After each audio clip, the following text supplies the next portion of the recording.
Lecture number कितना? 47। Lecture 47 अब नजर आ गया होगा कैमरे में। अच्छा, तो ये हजरात जरा कैमरे की तरफ देखें, इन्होंने होमवर्क नहीं किया हुआ। किया? बैठ जाओ फिर। ये हजरात जरा कैमरे की तरफ देखें जिन्होंने होमवर्क नहीं किया, हाथ हिला दें कैमरे की तरफ। ये रिकॉर्डिंग लाइव जा रही है, यूट्यूब पे अपलोड हो जानी है। चलें जी, पास ये वो हजरात हैं जिन्होंने पास पेपर क्वेश्चन 6 नहीं किया। चलें जी शुरू करें। अच्छा आज, हाँ आज बड़ा इंपॉर्टेंट हमारा कॉन्सेप्ट है भाई। वो जो आपको इशू आ रहा था वो मैंने एडजस्टमेंट अभी करने से मना किया हुआ है।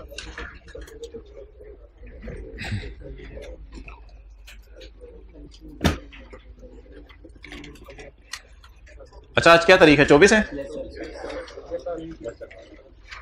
अच्छा ये लास्ट टाइम कोई तकरीबन 118 लेक्चर हुए थे, तो 118 में से अभी कितने हो गए हैं? 47। कितने रह गए? 71। और अभी 26 तारीख है। आज क्या तारीख है? 24 तारीख है। 6 जमा 30 जमा 30 चलो कर लो, टोटल दिन कितने हो गए?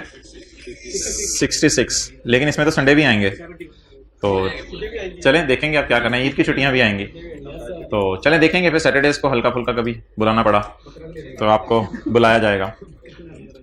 असल में और कोई वजह नहीं है, आई कैप ने खुद पंगे लेने शुरू कर दिए हैं। आई कैप का बिल्कुल ये कहना है कि मैं सिलेबस नहीं बढ़ा रहा, लेकिन ऑब्वियसली आप देखें अब एक सवाल हमने ऐसा किया था कि 100 का रेंटल है, 100 का रेंटल है, फिर 2 रेंटल मिसिंग है, फिर 100 का रेंटल है, फिर 100 का रेंटल है। अब ऐसा सवाल पहले नहीं आता था, अब उसने डाल दिया, तो इस कॉन्सेप्ट को समझाने के लिए मेरे ख्याल से पूरी क्लास हमारी लग गई थी कि इसकी डिस्काउंटिंग कैसे करनी है।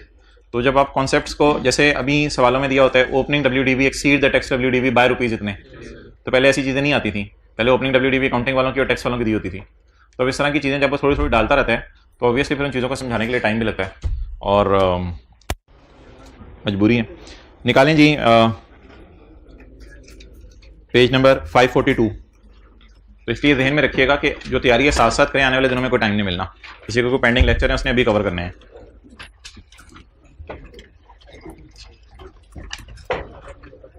Page number 543। आज कॉन्सेप्ट तो आसान सा है एक रूल्स का, लेकिन थोड़ी सी आपको टेंशन देनी पड़ेगी। जी अब्दुल्ला रखते हैं ब्लैक मार्कर काफी सारे। एक्सपेंस पेएबल भी हो सकते हैं और एक्सपेंस इनकम रिसीवेबल भी हो सकती है और इनकम अनअर्न्ड भी हो सकती है।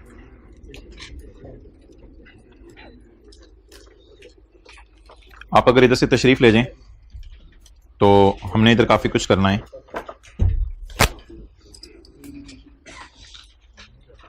ओके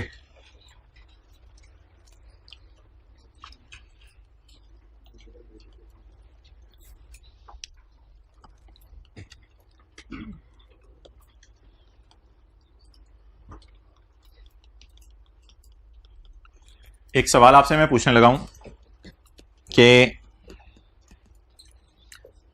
एक्सपेंस अगर पेएबल है तो फिर और कोई भी डेटा सवाल में अवेलेबल नहीं है। आपने 1 दिसंबर को अपना बिजनेस शुरू किया, 31 दिसंबर को बिजनेस एंड हो गया, बिजली का बिल 50 रुपए दिसंबर वाला पेएबल है, तो ये बिजली का बिल खर्चे में जाएगा या कैश में जाएगा? इस अकाउंट में ना 2 चीजें होती हैं, मैंने आपको बताया था, इधर कैश आता है और इधर P&L आता है। तो मेरा आपसे ये सवाल है, एक बिजनेसमैन ने आपको आके कहा मोहतरम मैंने 1 दिसंबर को बिजनेस शुरू किया, 31 दिसंबर की रात 12 बजे तक मैं बैठा रहा, वापडा वालों ने दिसंबर का बिजली का बिल नहीं भेजा। आप कहेंगे भाईजान क्लोजिंग पेएबल में डाल दें बस। आप बताएं इस अकाउंट को बैलेंस कैसे करूं? कैश पेमेंट रिकॉर्ड करूं या P&L वाली रिकॉर्ड करूं? सोचे सोचे सोचे सोचे। अब क्या मैं कह सकता हूं कि अगर कभी किसी बिजनेस का सिर्फ कोई क्लोजिंग पेएबल्स आ रहा है तो इसका मतलब है उसने खर्चा ही बुक किया है या पेमेंट की है? खर्चा बुक किया है। तो अगर एक फिक्रा बोलूं, पेएबल इस साल खर्चे में जाता है और अगले साल पे होता है। थोड़ी सी ना आज अटेंशन चाहिए, सादा सादा सी बातें हैं, लेकिन दिमाग थोड़ा सा भी इधर उधर गया तो दिमागी मसला हो सकता। अच्छा तो बता दें पेएबल की खासियत क्या है। पेएबल इस साल खर्चे में जाता है और अगले साल पे होता है। अगर ये टी अकाउंट से आपको समझ नहीं आ रहा तो जनरल एंट्री से देखें, एक्सपेंस डेबिट पेएबल क्रेडिट, और अगले साल पेएबल डेबिट कैश क्रेडिट। तो पेएबल की खासियत बताएं क्या होती है क्लोजिंग पेएबल की? बोले बोले बोले। इस साल खर्चे में जाते हैं और अगले साल पे होते हैं। क्लियर? तो पेबल्स इस साल पे नहीं होते, कब पे होते हैं? अगले साल पे होते हैं। डन। अच्छा, इसी तरह एक बंदा कहता है मैंने बैंक में पैसा रखवाया 1 दिसंबर को और 31 दिसंबर पे मैं खड़ा हूं, अभी तक बैंक ने मुझे इंटरेस्ट नहीं दिया। पैसा रखवाया है बैंक में और 31 दिसंबर की रात पे खड़ा हूं, अभी तक बैंक ने मुझे इंटरेस्ट नहीं दिया। क्लोजिंग रिसीवेबल या क्लोजिंग अनअर्न्ड? क्लोजिंग रिसीवेबल या closing unearned? Closing receivable. Closing receivable आपको पता है यहां आते हैं। ये क्लोजिंग रिसीवेबल रिसीव कब होंगे? अगले साल। तो फिर इनकम में कब जाएंगे? इस साल। आपको याद है इसमें P&L की फिगर इधर आती है। तो लॉजिकली भी ये बात हमें समझ आनी चाहिए और अकाउंट भी ऑटोमेटिकली कैश वाली साइड पे बैलेंसिंग फिगर नहीं दे रहा। किस साइड पे बैलेंसिंग फिगर दे रहा है? P&L वाली। तो आई रिपीट, ताकि मैं प्रीपेड और अनअर्न्ड की तरफ मूव करूं, पहले रिपीट कर लेते हैं। क्लोजिंग पेएबल, एक बंदा कहता है मैंने 1 दिसंबर को बिजनेस शुरू की है, 31 दिसंबर की रात को बिजली का बिल पेएबल है 50 रुपए। ये पे कब होगा? तो इस साल खर्चे में चला जाएगा। एक बंदा कहता है मैंने 1 दिसंबर को बैंक में पैसे रखवाए हैं, अगर 1 दिसंबर को बैंक में पैसे रखवाए हैं तो बैंक ने कहा साल बाद इंटरेस्ट मिलेगा, तो अभी 31 दिसंबर को महीने का इंटरेस्ट से नहीं मिला, तो जो महीने का इंटरेस्ट नहीं मिला वो क्लोजिंग रिसीवेबल होगा। आपको पता है क्लोजिंग रिसीवेबल्स इधर आते हैं 10 रुपए, तो ये रिसीवेबल रिसीव कब होगा? अगले साल। तो इनकम में कब जाएगा? यानी P&L में अकाउंटिंग वाले इस साल ले जाएंगे। रिसीवेबल तो होता ही वो है जो इनकम में डाल दिया जाए और अगले साल क्या हो? रिसीव हो। आगे बोलें। एक्सपेंस, 31 दिसंबर को जाके आपने अगले साल के 2 महीने का किराया दे दिया। 31 दिसंबर की रात को आपने जाके जनवरी और फरवरी का किराया दे दिया। क्या ये पेएबल है या प्रीपेड है? प्रीपेड है। क्लोजिंग प्रीपेड आपको पता है इधर आते हैं। क्लोजिंग प्रीपेड इधर आते हैं। 10 रुपए 1 महीने का किराया, 2 महीने का किराया 20 रुपए। 31 दिसंबर की रात को आपने अगले साल के 2 महीने का किराया दे दिया, तो मुझे बता दें ये क्लोजिंग प्रीपेड है। अच्छा, अब आप मुझे बताएं बैलेंसिंग कहां आ रहा है, किस साइड पे आ रहा है? इस साइड पे आ रहा है बैलेंसिंग। आपको पता है एक्सपेंसेस में ये वाली साइड कैश के लिए, तो इधर क्या लिखूं? कैश कितना? 20। क्या मैं कह सकता हूं प्रीपेड इस साल पे होते हैं?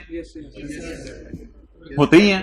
प्रीपेड इस साल और अगले साल जब 2 महीने में बिल्डिंग इस्तेमाल कर लूंगा तो प्रीपेड खत्म करके खर्चा बुक कर लूंगा। यानी अगले साल का जब अकाउंट में खोलूंगा तो अगले साल ये प्रीपेड ओपनिंग इधर आ जाएगा और इधर खर्चा बुक हो जाएगा 20 का। तो प्रीपेड की खासियत बताएं। प्रीपेड इस साल पे होते हैं और अगले साल खर्चे में जाते हैं। पेएबल कुछ और होते हैं। पेएबल इस साल खर्चे में जाते हैं और पेएबल पे कब होते हैं? अगले साल। आखिरी चीज जरा मुझे खुद ही बनवाएं। ऊपर क्या लिखूं? इनकम। Income income income. आपने अपना मोटरसाइकिल दोस्त को 31 दिसंबर को किराए पे दिया 3 महीने के लिए और आपने उससे कहा कि 3 महीने का किराया मुझे 31 दिसंबर को एडवांस में दे दे, इसके बाद जनवरी में मोटरसाइकिल तेरा, जगह जनवरी सुबह को आके मोटरसाइकिल ले दी, जनवरी तेरा, फरवरी तेरा, मार्च तेरा, क्या तेरा? मोटरसाइकिल तेरा।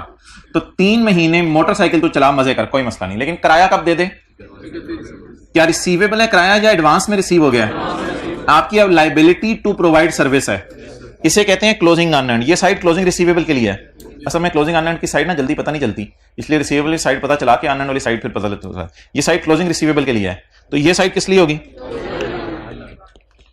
5 रुपए किराया आपने 1 महीने का रखा है, 3 महीने के लिए आपने मोटरसाइकिल किराए पे दिया, 15 रुपए हो गया क्लोजिंग अनअर्न्ड। ये अनअर्न्ड अर्न कब होगा? अगले साल। यानी P&L में कब जाएगा? अगले साल, जब आप मोटरसाइकिल उसे दे देंगे किराए पे। तो ये मोटरसाइकिल का इनकम कब बुक होगी? जनवरी फरवरी मार्च में मोटरसाइकिल चलाएगा, आप इनकम बुक करते रहेंगे। अनअर्न्ड अर्न कब होगा? अगले साल अगले साल अगले साल। और मिलेगा कब? इस साल। तो अनअर्न्ड क्या होता है? जो इस साल मिलता है और अगले साल। क्लियर हो गई ये बात? अच्छा, आपके सामने एक बैलेंस शीट है। बैलेंस शीट, उसमें आ रही है बिल्डिंग। इसका मतलब क्या होगा? जाके देख लें, बिजनेस की बिल्डिंग पड़ी हुई है। आपके पास एक बैलेंस शीट है, उसमें आ रहा है कैश। इसका मतलब है जाके गिन लें, दराज में पैसे पड़े हुए। आपके पास एक बैलेंस शीट है, उसमें करंट एसेट्स भी हैं और करंट लायबिलिटीज भी हैं। 31 दिसंबर 2015 की बैलेंस शीट है। इसमें प्रीपेड एक्सपेंसेस आ रहे हैं और आपकी इनकम रिसीवेबल आ रही है। इनकम रिसीवेबल आ रही है और करंट लायबिलिटीज में एक्सपेंसेस पेएबल आ रहे हैं और अनअर्न्ड इनकम आ रही है। क्या मैं कह सकता हूं ये अगले साल रिसीव होगा, इस साल इनकम में गया? बोले रिसीवेबल, अगले साल इसका कैश आएगा, अगले साल कैश आएगा, इस साल इनकम बुक होगी। अच्छा, एक्सपेंसेस पेबल बोले 16 में, मैं 15 में खड़ा हूं ना, 16 में ये पे होगा, 16 में पे होगा और खर्चे में कब जाएगा? 15 में। सोचें थोड़ा सा, प्रीपेड इस साल पेमेंट होगी। ये पेमेंट और खर्चा इसलिए इंपॉर्टेंट है कि हमने हो सकता है कैश टैक्स वाले कैश अकाउंटिंग फॉलो कर रहे हो तो हमें कैश पता होना चाहिए कब इन्वॉल्व होना है। प्रीपेड इस साल पे होगा और अगले साल खर्चे में जाएगा। अनअर्न्ड अर्न अगले साल होगा, यानी इनकम में अगले साल जाएगा, तो इस साल कैश रिसीव होगा। तो जैसे बैलेंस शीट में हर चीज को देख के उसके बारे में कुछ सोच सकता हूं कि बैंक अकाउंट में 50,000 तो समझ आती है कि बैंक में 50,000 पड़े हुए हैं, डेटर 50 रुपए तो समझ आता है कि रशीद से बिस्किट बेचने के पैसे लेने हैं। तो ऐसी बैलेंस शीट में हर पड़ी हुई अमाउंट की नेचर हमें समझ आनी चाहिए। I am giving the last opportunity. Receivable कब रिसीव होगा? तो 16 में इसका कैश आएगा, तो 15 में ये किसमें गया होगा? इनकम में। पेबल कब पे होगा? 16 में, तो खर्चे में कब गया? प्रीपेड पे कब हुआ? 15 में और खर्चे में कब जाएगा? 16 में। जब प्रीपेड कार्ड यूज करूंगा, स्क्रैच करके जब कॉलिंग करना शुरू करूंगा तब खर्चा बुक होगा। अनअर्न्ड अर्न कब होगा? अर्न 16 में, अर्न 16 में होगा, अनअर्न्ड 16 में अर्न होगा और रिसीव किस साल हुआ होगा? इस साल हुआ होगा। और ये तो मैंने आपको डिफरेंट नाम बताए थे, पेएबल के, प्रीपेड के, रिसीवेबल के, अनअर्न्ड के। पेएबल पे अगले साल होगा और खर्चे में इस साल जाएगा। रिसीवेबल रिसीव अगले साल होगा, इस साल इनकम में जाएगा, पीएनएल में इस साल जाएगा, अकाउंटिंग वाले पीएनएल में इस साल लेके जाएंगे। और प्रीपेड पे इस साल होगा और पीएनएल में अगले साल जाएगा। अनअर्न्ड पीएनएल में अगले साल जाएगा अर्न होके और रिसीव कब होगा? इस साल रिसीव होगा। डन। चलें शुरू करें जी। Page number 544, 546, question number 10।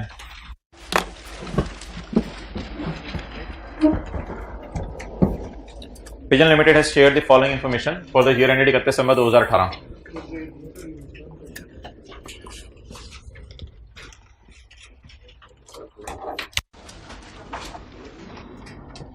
जी, वर्किंग नंबर 1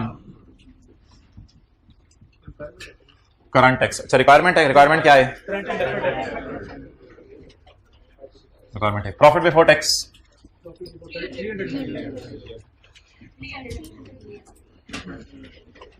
और रिक्वायरमेंट बी क्या है? रिक्वायरमेंट बी है या ए की रिक्वायरमेंट है सर? ए की requirement. Slash asset as on.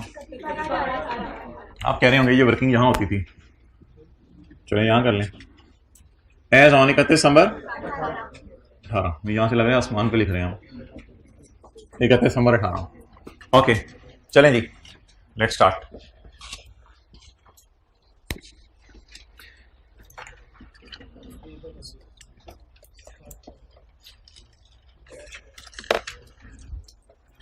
Current liabilities include खर्चे पेएबल।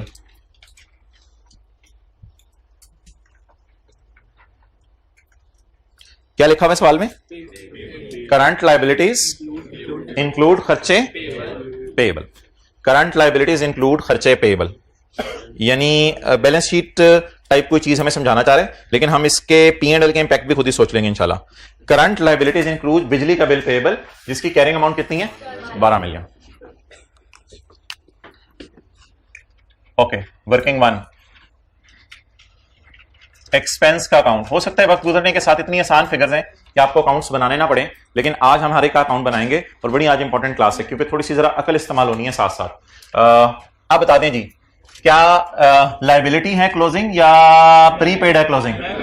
किधर डालूं? Closing liability, closing liability. इधर आपको पता है क्लोजिंग पेएबल्स आते हैं, इधर क्लोजिंग प्रीपेड आते हैं, तो closing payable. Okay okay okay okay, closing payable कितना है जी? Closing payable 12। अच्छा, अब जरा मुझे बता दें अच्छा वैसे एक बात मजे की सुने, ये साइड कैश के लिए होती है, ये साइड P&L के लिए होती है। अगर आपको भूला हो तो इंट्रो की क्लास में salary expense debit cash credit, तो ये साइड कैश के लिए होती थी और फिर सारी फिगर्स को हम इन द एंड P&L में फेंक देते हैं। तो वैसे अकल लगाए बगैर भी जवाब इधर ही बैलेंसिंग आना है, अकल लगाए बगैर भी जवाब इधर ही बैलेंसिंग आना है। बट अगर अकल लगाएं, पेबल पे कब होगा? अगले साल। तो खर्चे में, तो खर्चे में डाल दें बस, खत्म। कितना? 12। डन। ओके, ये तो इसका टी काउंट बन गया। अब हमने देखना है कि टैक्स वाले हमारी वाली अकाउंटिंग पसंद करें एक्रूअल। अगर हमारी वाली अकाउंटिंग पसंद करे हुए तो फिर तो उनकी नजर में भी ये 4 अकाउंट एग्जिस्ट करेंगे, पेबल टाइप, रिसीवेबल टाइप। और अगर देख लिया मोबाइल, चलो ठीक है, अब जेब में डाल लो, चलो अच्छा हो गया। अभी तो देख लो, अच्छा साइलेंट पे लगा देते। तो अच्छा वैसे मैं आपको ये मशवरा दूंगा, मैं अपनी बात आपको बता रहा हूँ, मैं 24 आवर के लिए मोबाइल को साइलेंट पे रखता हूँ, और साइलेंट भी ऐसा जो वाइब्रेट ना करे, क्योंकि आपकी जिंदगी डिस्टर्ब हो जाती है इस तरह। थोड़ी थोड़ी देर बाद कोई भी बंदा काम कर रहा हो, वाइब्रेट करे मोबाइल, तो अंदर से दिल भी वाइब्रेट करने लग जाता है, फिर बंदा मोबाइल की तरफ मुतवज्जे हो जाता है। तो जिंदगी भर 24 आवर के लिए साइलेंट कर दें मोबाइल को। अब आप ये कहेंगे अबू की कॉल आती है या अम्मी, उसके लिए आपको छोटा सा मोबाइल लेकर रख लें, फिर ऐसा उसको हर वक्त जनरल पे रखें। लेकिन अच्छा जी, हम आगे चलते हैं। तो अब आप मुझे ये बता दें, करंट लायबिलिटीज में खर्चे पेएबल पड़े हुए हैं कितने के बोले जी? 12 मिलियन के। करंट लायबिलिटीज में खर्चे पेएबल पड़े हुए हैं 12 मिलियन के। इससे पहले कि मैं करंट और डेफिसिट टैक्स में जाके कुछ सोचूं, ये भाई ने गलत बात की है, पहले मुझे देखना पड़ेगा टैक्स वाले कौन सी अकाउंटिंग फॉलो कर रहे हैं। हो सकते हैं टैक्स वाले कैश अकाउंटिंग फॉलो कर रहे हैं, हो सकते हैं रूल अकाउंटिंग फॉलो कर रहे हैं, हमें भी पता नहीं चल रहा क्योंकि काली पट्टी आगे आई हुई है।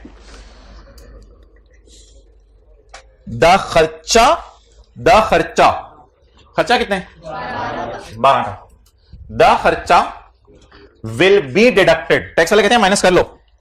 ओए होए होए होए, जब आप क्या करो, पे करो तब माइनस करो। इसका मतलब है हमने तो पे नहीं किया, अभी हमने तो पे नहीं किया फिर भी खर्चे में डाल दिया था। अब पे करो तब माइनस करो का क्या मतलब है? ये कौन सी दुनिया में लेके जाना चाह रहे हैं? कैश अकाउंटिंग की दुनिया में लेके जाना चाह रहे हैं। ये कौन सी दुनिया में लेके जाना चाह रहे हैं? बोले कैश अकाउंटिंग की दुनिया में लेके जाना चाह रहे हैं। भाई वो दानिश 2 किताबें मंगवाए, सबज और वो, तो टैक्स वाले कौन सी दुनिया में लेके जाना चाह रहे हैं? बोले कैश अकाउंटिंग की दुनिया में लेके जाना चाह रहे हैं। अब आप मुझे बता दें, करंट टैक्स की वर्किंग में हमने कितना खर्चा बुक किया है?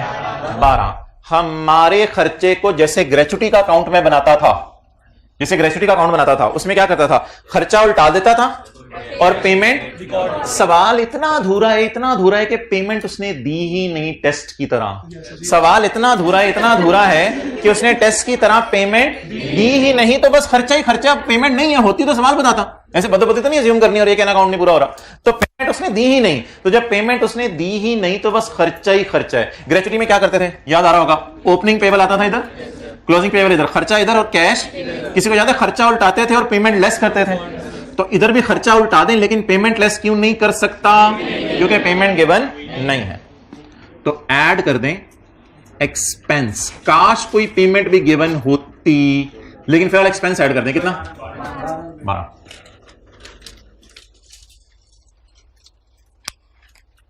अच्छा, अब आप मुझे बता दें, अकाउंटिंग वालों की बैलेंस शीट में कैरिंग अमाउंट कितनी जानी है? वो तो ठीक होगा, कैरिंग उठा लिया करें, वो तो इजी मार्क्स लिया करें कैरिंग अमाउंट लिखने के।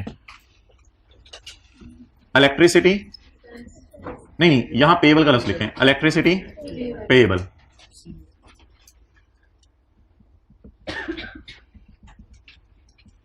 इलेक्ट्रिसिटी पेएबल अकाउंटिंग वालों की बैलेंस शीट में कितने पे है? 12 पे। अच्छा जी, टैक्स वालों की बैलेंस शीट में क्या, जल्दी जल्दी लाया करो, मतलब ये है। अच्छा जी, तो टैक्स वाले कौन सी अकाउंटिंग फॉलो कर रहे हैं? द खर्चा will be allowed for tax purposes on cash basis. खड़े हो जाए, इधर ही खड़े रहे। तो कहां पे ले गए हमें? चांद पे ले गए। चेहरा उधर करें, कहां पे ले गए हमें? चांद पे ले गए। और कौन सी अकाउंटिंग फॉलो कर रहे हैं? Cash accounting follow. आज सीरियस हो, चलो बैठ। तो इसलिए कैश अकाउंटिंग के अंदर जो है वो टैक्स वालों की बैलेंस शीट में कोई पेएबल नामी चीज एग्जिस्ट करती है, तो टैक्स वालों की बैलेंस शीट में पेएबल नाम की कोई चीज एग्जिस्ट नहीं करेगी। जब कौन सी अकाउंटिंग फॉलो हो रही होगी? Cash accounting. तो व्हाट इज पेएबल? जैसे ग्रेच्युटी पेएबल होता था 0, तो टैक्स बेस इज 0। क्लियर? अब आप मुझे बता दें, ये 12 रुपए पे कब होगा? अगले साल। तो it is allowed as deduction when paid. तो क्या ये 12 डिडक्ट डिडक्टेबल इन फ्यूचर है, is it a deductible temporary difference? It will be deducted when, अगला साल क्या आएगा? अगला साल ये ओपनिंग पेएबल आएगा और ये पेएबल हम क्या करेंगे? पे करेंगे। तो it will be deducted when paid. तो क्या नाम रखूं इसका? Deductible in future. ये 12 फ्यूचर में माइनस करने की जरूरत होगी जब क्या होगा? पे होगा। तो डिफरेंस का नाम, आगे इसके बेटे का नाम आपको पता है, उसे छोड़ें, डिडक्टेबल टेम्परेरी डिफरेंस। अच्छा, ये तो लॉजिक होगी, रटा भी जरा देख लें। लाइबिलिटीज है ना, तो रूल नंबर 1 और 2 नहीं लगेगा, रूल 3 लगेगा। रूल 3 कहता है if carrying amount of liability is greater than tax base of liability then it is called as deductible temporary differences. Rule जरा चारों लिख लेते हैं ताकि रट्टा साथ साथ रिवाइज करते रहें अगर कभी पेपर में। If carrying amount of asset is greater than tax base of asset, TTD. If carrying amount of asset is less than tax base of asset, if carrying amount of liability is greater than, तो ये 3 लग रहा था। if carrying amount of liability is less than tax base of then taxable temporary difference। आमतौर पे rule 1 और 3 लगते हैं ज्यादा।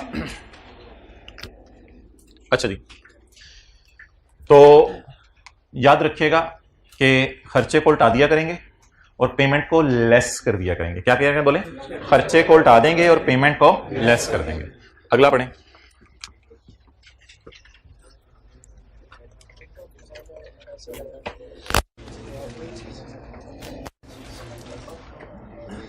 Interest receivable has a carrying amount of 15।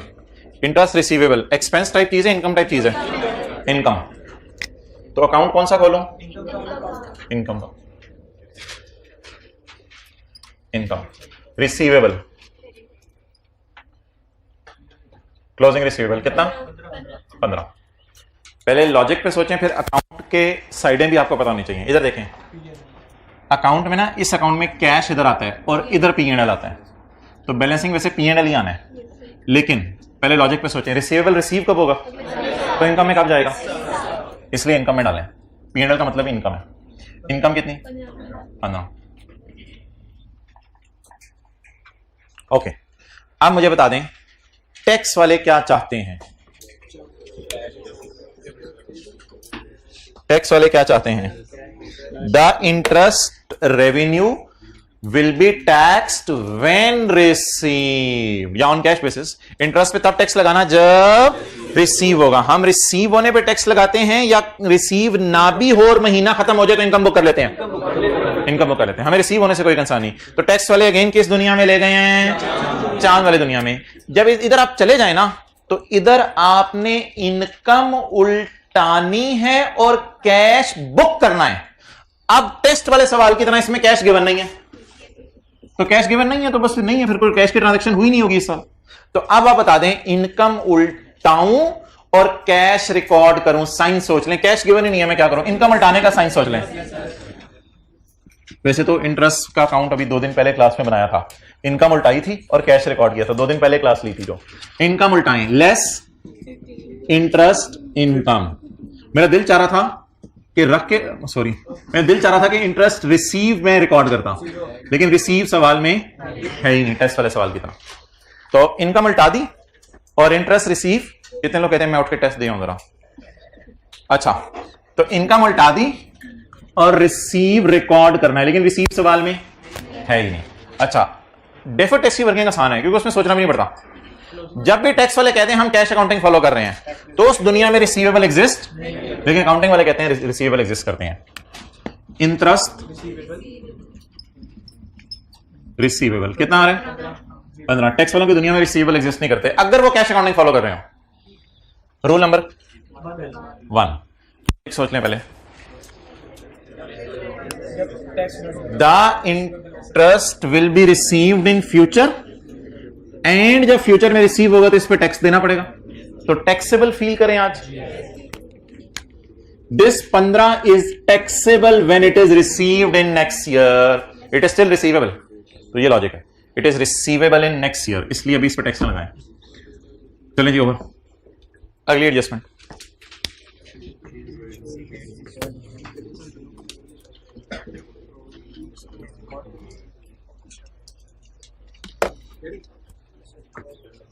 Prepaid insurances 30 million. Prepaid insurance is 30 million. Year and कौन सा है? 31 दिसंबर 18 पे प्रीपेड इंश्योरेंस आ रही है 30 मिलियन की। इंश्योरेंस क्या होती है? एक्सपेंस होती है, इनकम होती है। जो पे हो रही है वो तो एक्सपेंस ही है। हम कोई इंश्योरेंस कंपनी तो नहीं है कि इनकम बुक करें। ये पे हो रही है तो एक्सपेंस है। एक्सपेंस का कौन माना? इनकम का। ये इंटरेस्ट इनकम का था, ये लिखते रहे साथ साथ। ये इलेक्ट्रिसिटी एक्सपेंस का था। ये कौन सी एक्सपेंस है? नहीं, प्रीपेड ऊपर ना लिखा करें, बस एक्सपेंस का नाम लिखा करें। इंश्योरेंस एक्सपेंस पेएबल या प्रीपेड? प्रीपेड 30। अच्छा, वैसे तो मजे की बात है, ये वाली साइड कैश के लिए है, ये हमें पता है, इंट्रो में पता है, एक्सपेंस डेबिट कैश क्रेडिट। लेकिन लॉजिक पे सोच लेते हैं, प्रीपेड इस साल पे होता है और जब प्रीपेड कार्ड स्क्रैच करके कॉलें करते हैं तो अगले साल खर्चा बुक होता है। तो प्रीपेड इस साल पे होता है, अगले साल खर्चे में जाते हैं, तो इसलिए इस साल पेमेंट बुक कर दें। कितनी? 30।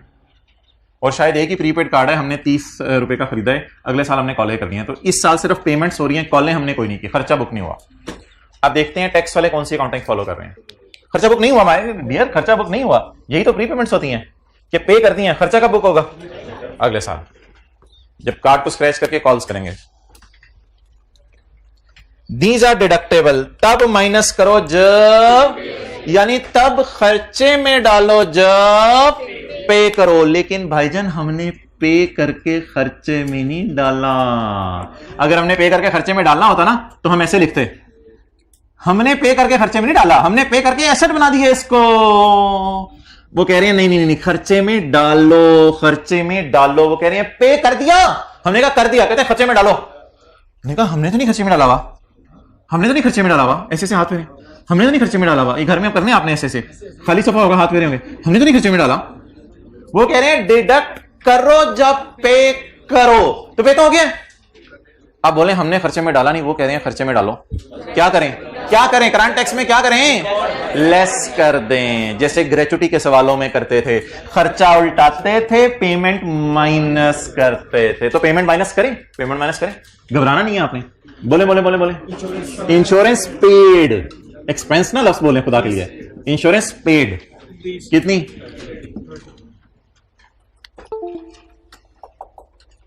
ये जो इंश्योरेंस प्रीपेड और अनअर्न्ड आने वाले ना, चौथा पॉइंट, इन दोनों को जरा तसल्ली से समझ लें, इन दोनों को तसल्ली से समझ लें। बेशक ग्रेचुटी अकाउंट ध्यान में रख लें। ग्रेचुटी अकाउंट में क्या करते थे? खर्चा इधर आ रहा होता था, उसे उल्टाते थे और पेमेंट लेस करते थे। सिमिलरली उसी तरह खर्चा कोई आ नहीं रहा और पेमेंट क्या कर रहे हैं हम? लेस कर रहे हैं। और लॉजिक पे सोच लें दोबारा, लॉजिक पे सोचें। टैक्स वाले क्या करें? इट इज डिडक्टेबल, यानी it is allowed deduction. It is allowed deduction. It is deductible का मतलब क्या है? It is allowed deduction. It is allowed deduction when paid. इसका मतलब है वो चाह रहे हैं इस साल खर्चे में डालो। हमने कब खर्चे में डालना है? अगले साल, जब प्रीपेड कार्ड स्क्रैच होकर कॉलें करेंगे, हमने तो अगले साल खर्चे में डालना है। अब हमने खर्चे में डाला नहीं, उल्टाने की कुछ जरूरत नहीं। तो एक्सपेंस अगर होता उल्टाते, पेमेंट आपको पता लेस होती है, तो इंश्योरेंस पेड लेस हो गया। अब उधर चले जाएं, वो तो बड़ी आसान सी चीज है। बोलें जी प्रीपेड इंश्योरेंस अकाउंटिंग वालों की किताबों में एसेट के नाम से आ रहा है। कितना? 30। और टैक्स बेस इसकी 0, क्योंकि कौन सी अकाउंटिंग हो रही है? Cash accounting. कैश अकाउंटिंग में टैक्स बेस 0 आती है चीजों की। Rules, rule rule rule rule asset है ना प्रीपेड इंश्योरेंस, तो रूल नंबर 1। तो डिफरेंस का नाम 45 सेकंड में आपको दे रहा हूं सोचने के लिए कि ये टीटीडी क्यों है।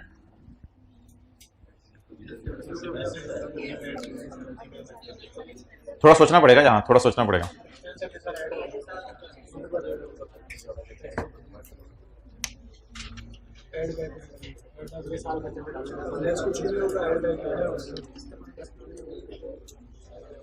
ओके, इधर देखें जी, फ्यूचर को देख के सोचते हैं या इस साल को देख के सोचते हैं? फ्यूचर। एक बात ध्यान में रखिएगा, टैक्स वालों ने माइनस करने दिया इस साल, अगले साल क्या होगा? अगले साल क्या होगा? अगले साल ओपनिंग प्रीपेड नजर आ रहा होगा 30 का। हम कार्ड को स्क्रैच करके कॉलें करते रहेंगे, 10 रुपए की कॉलें की, फिर 10 रुपए की कॉलें की, फिर 10 रुपए की कॉलें की। तो हम कॉलें करते रहेंगे करते रहेंगे करते रहेंगे और खर्चा बुक करते रहेंगे। जब खर्चा बुक होगा तो हम P&L में माइनस करेंगे। अगले साल टैक्स वाले कहेंगे लाला क्यों माइनस किया तूने 30, वो तो पिछले साल करवा दिया था तुझे, चल ऐड कर। और जो अगले साल में करंट टैक्स में खर्चे उल्टा रहे होंगे, ग्रेचुटी आपको याद है जहां वाली उल्टाते थे, जब अगले साल खर्चे उल्टा रहे होंगे तो उल्टाने की वजह से करंट टैक्स में एक ऐड वाली फिगर आएगी, और वो जो ऐड वाली फिगर आएगी उस पर हमें टैक्स देना पड़ेगा, तो debt is taxable in future. गहरी बात नहीं थी, बिल्कुल सतही सी सादा सी बात थी। सो दैट इज, कितने लोगों ने इस तरह सोचा था? ठीक है, किस तरह इतना सोचने वाले थे? थोड़ी देर और दे देते तो चलो अनएंड पे सोच लो, अनएंड पे सोच लो, अगला कर लेते हैं। अब अगला चौथा जरा खुद कर दें, सारा चौथा खुद कर दें।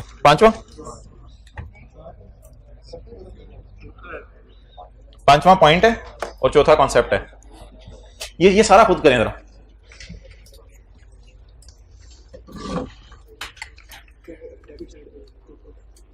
भाई ये समंदर पकड़ाइएगा पानी का।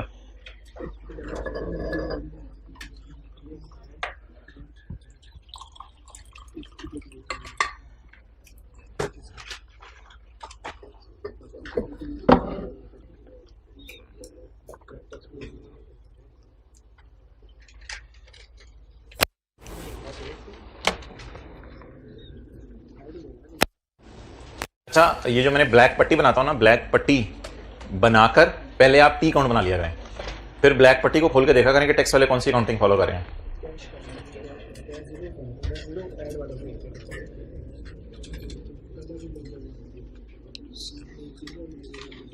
जिन लोगों ने डेफो टैक्स की लॉजिक सोच लिया वो हाथ खड़ा कर दें। अफसोस की बात है उस क्लास में सिर्फ पहली रो में 2 स्टूडेंट्स ने हाथ खड़ा किया।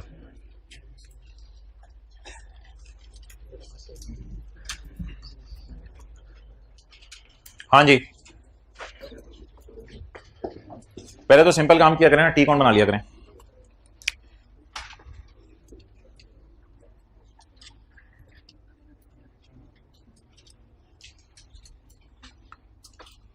वर्किंग फॉर इनकम का अकाउंट, एक्सपेंस का कौन सी इनकम? Rental income. इधर आएगा क्लोजिंग रिसीवेबल और इधर आएगा क्लोजिंग अनअर्न्ड। नहीं, प्रीपेड का लफ्ज इनकम्स के लिए यूज नहीं होता। Current liabilities include, current liabilities में पड़ा है rent revenue received in advance.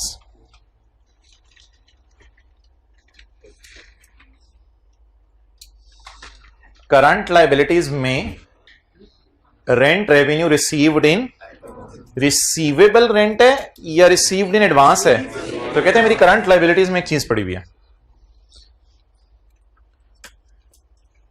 Current liabilities में 25 मिलियन का रेंट रिसीव्ड इन एडवांस पड़ा हुआ है, तो रिसीवेबल वाली साइड पे डालूं। अच्छा वैसे एक चीज बताएं, इस अकाउंट में कैश कहां आता है और पीएनएल कहां आता है?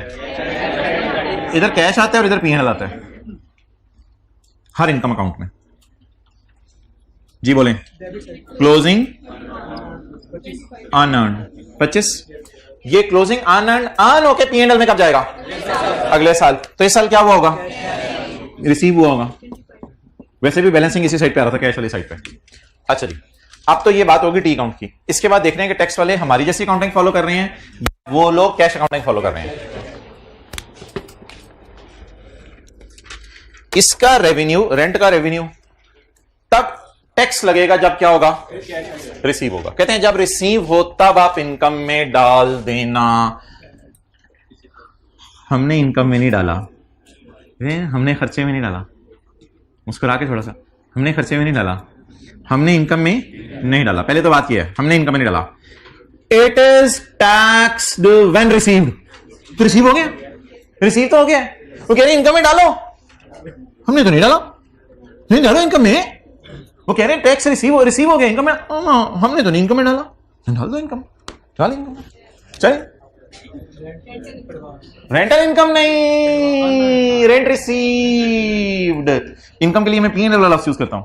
बड़ा सोच सोच के जहां मैंने एक्सपेंस लिखा है, जहां इनकम लिखा है, जहां पेड लिखा है, जहां रिसीव लिखने लगा हूं। इधर उधर की बात नहीं क्या करें।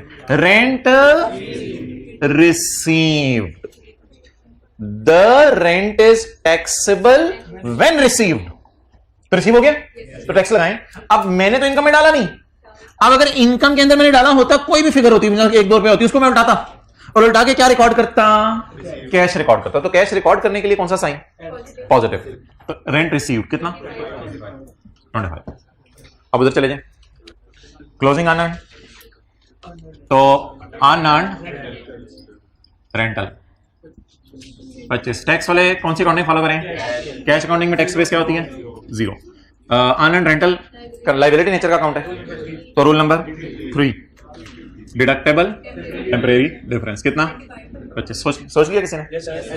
अच्छा जी, अब मुझे बताएं कि ये अर्न कब होगा, P&L में कब जाएगा, हम अकाउंटिंग वाले इनकम में कब डालेंगे, जब अगले साल हम इनकम में डालेंगे तो टैक्स वाले कहेंगे इनकम से निकाल दो, क्योंकि ऑलरेडी हम इस पर टैक्स ले चुके हैं। तो जब वो कहेंगे इनकम से निकालो तो डिडक्टेबल इन फ्यूचर, इसलिए इसका नाम डिडक्टेबल टेम्परेरी डिफरेंस। इससे फ्यूचर में टैक्स सेव होगा, क्योंकि टैक्स पहले दे दिया ना अभी, तो फ्यूचर में टैक्स सेव होगा।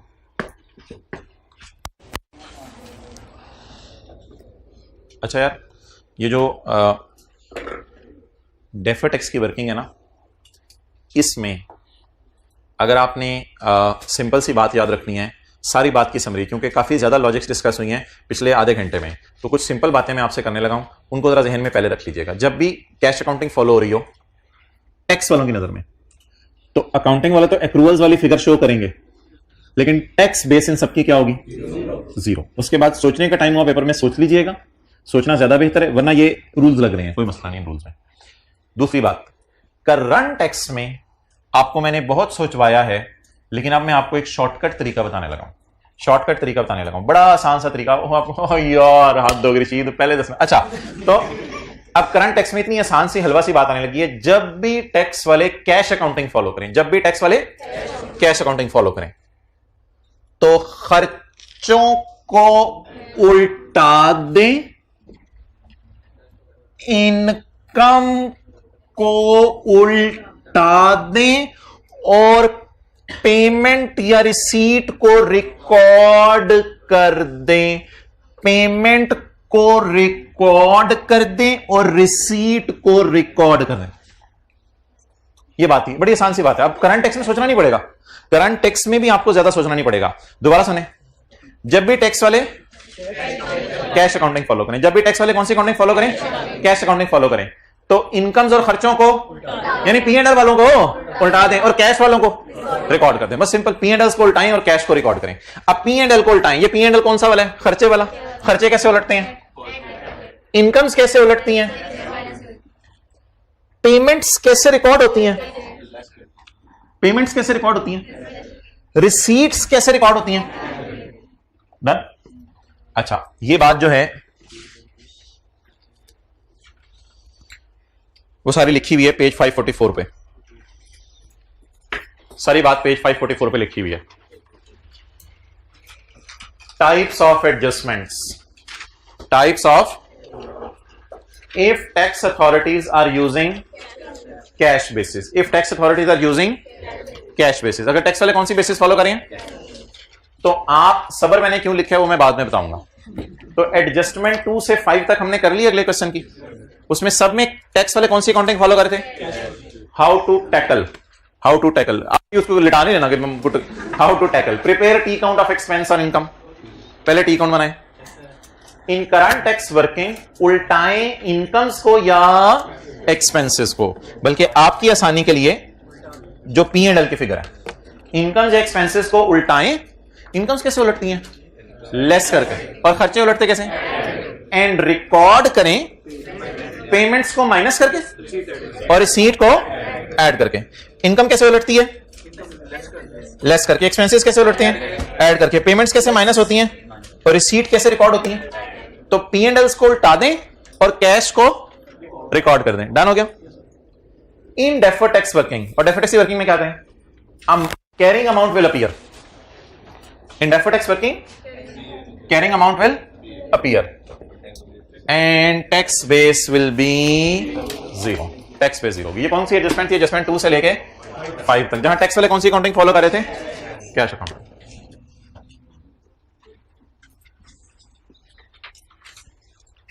जी अच्छा ठीक है, मैं पता हूं। चलें जी, let's have a quick revision of 5 minutes of all this, but not based on रट्टा जो भी लगवाया है, ये तो रट्टा था। So let us discuss logic. तो ऑडियो रिकॉर्डिंग आप ऑन कर लें, ऑनलाइन वाले भी, क्योंकि बार बार कई दफा ये लोग एडजस्टमेंट पूछते हैं, जरा एक दफा ये बता दें कैसे था, जरा एक दफा वो बता दें कैसे था। ये पास का तजुर्बा है, इस वजह से कह रहा हूँ ऑडियो रिकॉर्डिंग ऑन कर लें ताकि मुझे बार बार बताना ना पड़े। ओके, बाकी ऐप्स पे जल्दी पहुंच जाते हो, रिकॉर्डिंग कभी की नहीं तो बताएंगे। वो व्हाट्सएप पे किसी को वॉइस नोट भेज दे, यार हाथ धो की छेती कर। अच्छा, शॉर्टकट ढूंढा करें। अच्छा चलें जी, बिस्मिल्लाहिर्रहमानिर्रहीम। पेबल, पे कब होगा? अब वो बोंगी नहीं मारनी, अब पे रिकॉर्ड हो रहा है। पेबल पे कब होगा? तो खर्चे में कब जाएगा? इस साल। बट डन हो गया। खर्चे को उल्टाते कैसे हैं? ऐड करके। खर्चे को उल्टाते कैसे हैं? ऐड करके। खर्चे को उल्टा दें, बात खत्म होगी। अगला इंटरेस्ट इनकम क्या है? रिसीव कब होगी? तो इनकम में कब जाएगी? इस साल। तो जब रिसीव होगी तो टैक्स तो अगले साल लगेगा ना, जब रिसीव होगी। लेकिन हमने फिलहाल इनकम में डाल दी हुई है, तो इनकम को उल्टा दें। प्रीपेड पे कब हुआ है? इस साल। खर्चे में कब जाएगा? अगले साल। अगर पे हो गया इस साल तो टैक्स वाले कह रहे हैं जैसे ही पे करो खर्चे में डाल लो। हमने तो कुछ नहीं खर्चे में डाला, तो पेमेंट को क्या करते हैं? रिकॉर्ड करते हैं। अनअर्न्ड ऑन होके P&L में कब जाएगा? अगले साल। तो रिसीव कब हुआ है? टैक्स वाले कह रहे हैं जब रिसीव हो तब इनकम में डालो। हमने कहा हमने तो इनकम में नहीं डाला, तो डालो इनकम में। ऐड रिसीव को रिकॉर्ड कर दिया। अब इधर आ जाए। Electricity payable is deductible when it is paid in 2019। When it is paid in 2019, तो अगले साल जब पे होगी तो डिडक्ट हो जाएगी, तो deductible in future. Receivable will be taxed when received in 19, so it is taxable in future. Taxable temporary difference. Prepaid insurance इस साल क्या कर दिए? पे, और अगले साल इनकम में जानी है। यार हाथ धो गए यार। प्रीपेड पे कब कर दिए? इस साल। और खर्चे में कब जानी है? जब खर्चे में जाएगी तो टैक्स वाले कहेंगे खर्चा उल्टाओ, क्योंकि पेमेंट लेस कर चुके हो पहले। तो जब खर्चा उल्टाएंगे तो प्रॉफिट बढ़ जाएंगे, तो टैक्स ज्यादा देना पड़ेगा। तो it is taxable in future. और आखिरी बात, अनअर्न्ड अर्न होके P&L में कब जाएगा? अगले साल। आज लग रहा है पहले से दिमाग इस्तेमाल करना पड़ा है। अच्छा जंग लगा हुआ था थोड़ा। अनअर्न्ड अर्न कब होगा? अगले साल। अनअर्न्ड अर्न कब होगा? अगले साल। अब अनअर्न्ड अगले साल अर्न होगा, तो रिसीव कब हो गया? इस साल। टैक्स वाले कह रहे हैं रिसीव हो गए तो टैक्स लगा दो। हम अगले साल तो P&L में डालेंगे ना, फिर हमें उल्टाना क्यों पड़ेगा? क्योंकि इस पे पिछले साल टैक्स दे चुके हैं, तो उल्टाने के लिए लेस करेंगे। तो लेस करेंगे तो डिडक्टेबल इन फ्यूचर। तो इनको जरा सोच लीजिएगा घर जाके, लेकिन अकेले में बैठ के, या कॉलेज में फिर जनरेटर के पास वाली ऑप्शन भी है। ओके जी, रिकॉर्डिंग्स ऑफ कर दें, हम इंशाल्लाह मिलते हैं। चलें जी, दोबारा मिलें।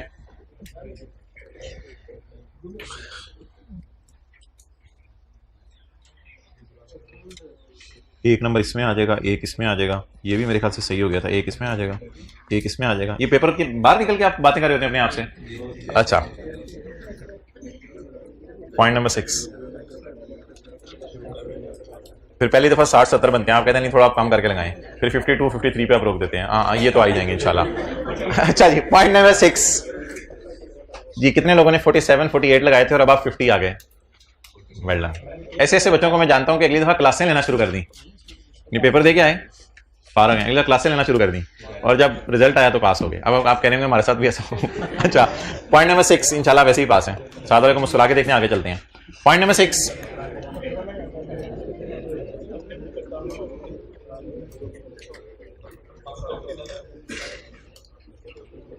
काली पट्टी या सॉरी वो तो DOG पे बनाई जाती है। Sorry, current liabilities include salary payable. Current liabilities include salary payable amounting to ₹13 million. ये तो वही एक्रूअल्स दोबारा शुरू हो गई, चलो खैर है। करंट लायबिलिटीज में क्या पड़ा हुआ है? सैलरी। सैलरी एक्सपेंस है, इनकम है? एक्सपेंस है। Working number 5, salary expense. अच्छा जी, इधर देखें, क्लोजिंग पेबल और क्लोजिंग प्रीपेड। क्लोजिंग पेबल है, प्रीपेड है? क्लोजिंग पेबल है, प्रीपेड। हाँ, एक्रूड का मतलब होता है, लिखें एक्सपेंस के लिए एक्रूड का मतलब होता है पेबल। एक दिन बताया था, आपने घर जाकर रिवाइज नहीं किया, तो आज उसका खमियाजा भुगत रहे हैं। रिक्रूट का मतलब लिखें पेबल जी। Opening payable, closing payable, closing payable कितना हो गया 13। अच्छा पेबल पे कब होगा माय डियर? पेबल पे कब होगा? अगले साल। तो खर्चे में किस साल जाएगा? वैसे टी काउंट भी बता रहा था, पी एंड एल इधर ही आता है। टी काउंट हंस रहा था इतनी लॉजिक क्यों सोच रहे? पी एंड एल इधर आना है। हमने कहा चुप, सोचने दे। अकाउंटिंग वालों ने किस में डाल लिया? खर्चे में डाल लिया। अभी पे तो नहीं हुआ, अभी पे तो नहीं हुआ, लेकिन शायद एम्प्लॉई दिसंबर के महीने में काम करके दिखा के, सॉरी काम करके चला गया हो, तो शायद एम्प्लॉई काम करके चला गया हो और एम्प्लॉई को हमने 13,000 पे देने हो, तो वो 13,000 का पेबल हमने बुक कर लिया। मिसाल के तौर पे 13,000 का पेबल हमने बुक कर लिया एम्प्लॉय की तरफ, लेकिन एम्प्लॉय को पेमेंट कब करनी है हमने? अगले साल।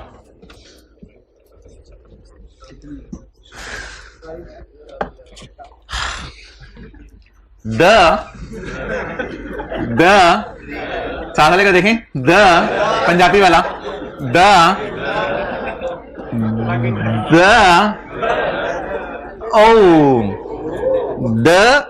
खर्चा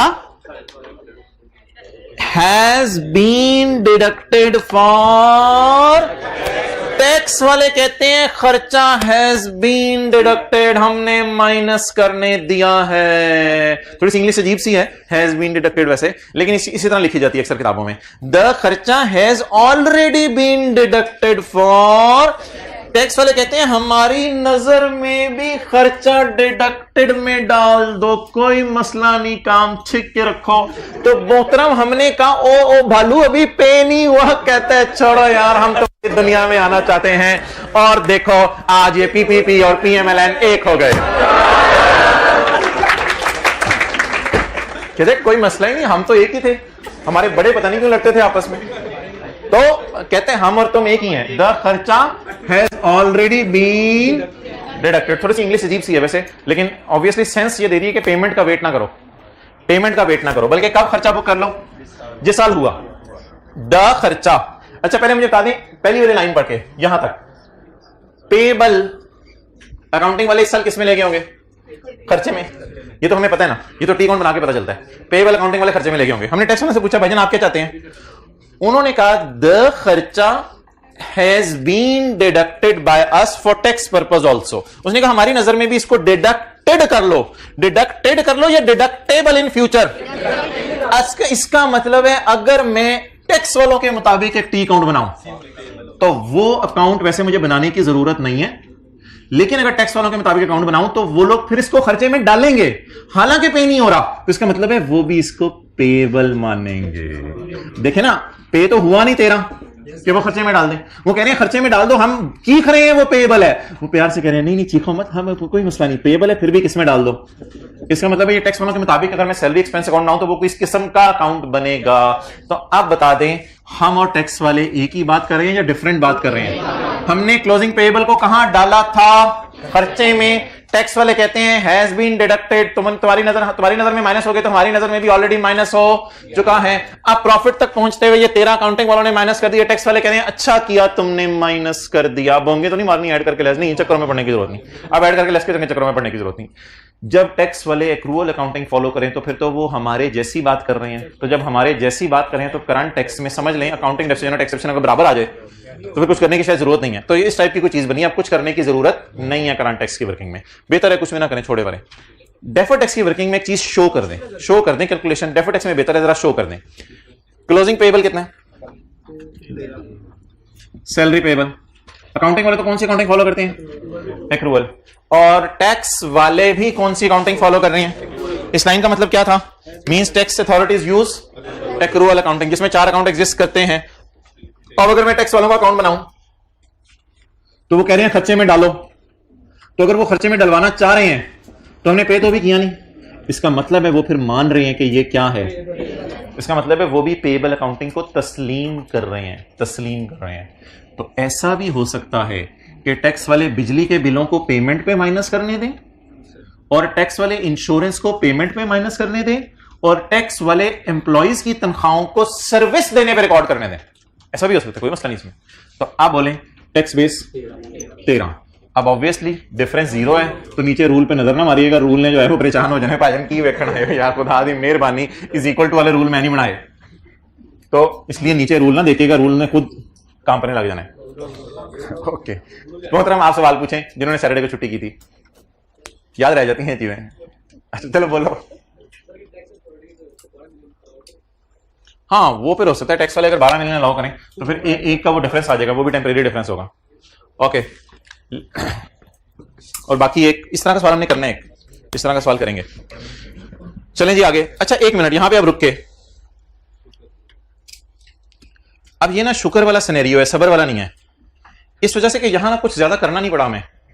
क्यों? करंट टैक्स में तो कुछ भी नहीं करना पड़ा, और डेफर्ड में भी कैरिंग अमाउंट और टैक्स बेस क्या आ गई, आपस में बराबर आ गई, तो यहां हमें कोई ज्यादा सोचना नहीं पड़ा और अकल भी नहीं लगानी पड़ी। तो पिछला वाला सिनेरियो जो था ना, पहले जो 4 हमने पॉइंट किए थे वो सबर वाला था, यानी उसमें सोचना पड़ा था करंट टैक्स में, और डेफर्ड टैक्स में भी टैक्स बेस 0 लेके डिडक्टेबल टैक्सेबल सोचना पड़ा था। तो पिछला सोचने वाला सिनेरियो था, तो वहां हम सबर किया करेंगे, परेशान नहीं हो जाया करेंगे, वावेला नहीं करेंगे, लाइट चली गई, ये हो गया वो हो गया, ये नहीं किया करेंगे, वहां सबर किया करेंगे। और यहां जो हम करने लगे हैं एडजस्टमेंट नंबर 6 में, if tax authorities are using accrual basis, तो इसका मतलब है bro PMLN PPP bro 2-3 bros और भी बीच में मिल गए थे उनके। अच्छा तो आप भाईजान ये ब्रो अगर ब्रो चल रहा है तो current tax prepare T account of expense on income बना लें account, no adjustment required in current tax because we are bro दोनों पर आते हैं, we are bro and in deferred tax working carrying amount will appear and tax base will be equal to carrying amount. तो difference कितना आ जाएगा? Difference 0 आएगा। अगर टैक्स वाले कौन सी अकाउंटिंग फॉलो करें? Accrual accounting.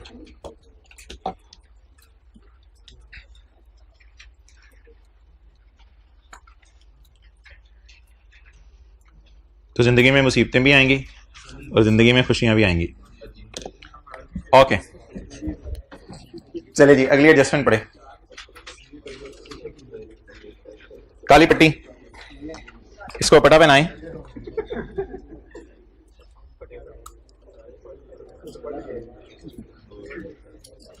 डेटर की कैरिंग अमाउंट 50 है, डेटर की कैरिंग अमाउंट 50 है। बबलू अभी तक पैसे देके नहीं गया। बबलू 5 बिस्किट खरीद के गया था 10 रुपए वाला, या 10 टॉफियां लेके गया था 5-5 रुपए वाली, लेकिन बबलू अभी तक पैसे देके नहीं गया।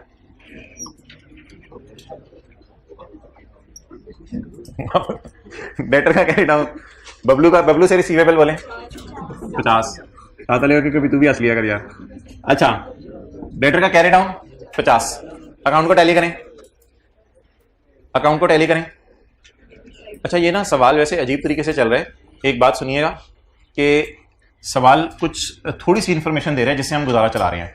अगर सवाल अच्छा होता ना तो कहता कि सेल हुई है 110 की और कैश आया है 60, तो कैरी डाउन 50, लेकिन अब सवाल इस तरह हमें चला ही नहीं रहा, तो इसलिए हम खाली सेल 50 लेके गुजारा चलाएंगे।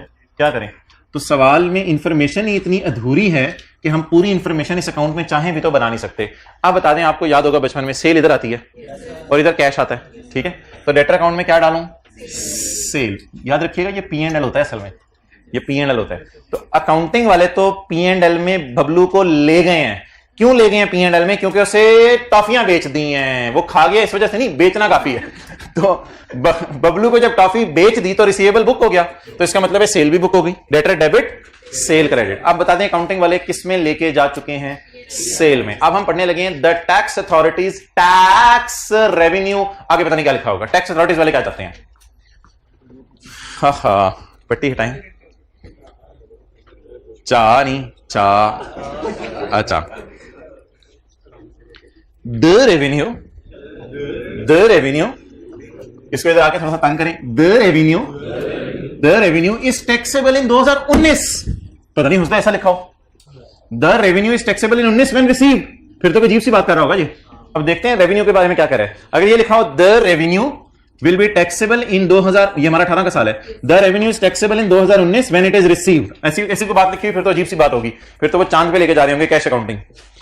The revenue has been included in taxable कहते हैं इसको मेरी नजर में इंक्लूड कर देना चाहिए टैक्सेबल प्रॉफिट में, या समझ लो टैक्सेबल प्रॉफिट में इंक्लूड हो चुका है। लेकिन टैक्सेबल प्रॉफिट में इंक्लूड हो जाने का मतलब ये नहीं कि आप कुछ ना करें, आप चल पीबीटी से रहे हैं, उसमें फिर कुछ भी नहीं इंक्लूड हुआ हुआ, तो आप पीबीटी से चल रहे हैं, इसमें अकाउंटिंग वाले सेल बुक कर चुके हैं। कहते हैं मेरी नजर में टैक्सेबल प्रॉफिट में भी डला रहने दो, कहते हैं मेरी नजर में डला रहने दो, कोई मसला नहीं, खैर है टैक्सेबल प्रॉफिट में इसको डला रहने दो। आप बोले क्या करें? थोड़ी सी अंग्रेजी अजीब अजीब सी आ रही है, ये एक दो पॉइंट्स में ना अंग्रेजी जरा अजीब सी आई है। अच्छी अंग्रेजी पता क्या होनी थी? The revenue is also to be recorded by tax authorities. ये जरा आसान सी अंग्रेजी थी, लेकिन अंग्रेजी थोड़ी अजीब अजीब सी आ रही है। The revenue has been included in taxable profit, या अच्छा लफ्ज होता है is to be included in taxable profit. कहते हैं इसको टैक्सेबल प्रॉफिट में इंक्लूड करो। हमने कहा हमने अकाउंटिंग वालों में भी इंक्लूड कर लिया है। कहते ठीक है, फिर करंट टैक्स में कुछ करने की जरूरत नहीं।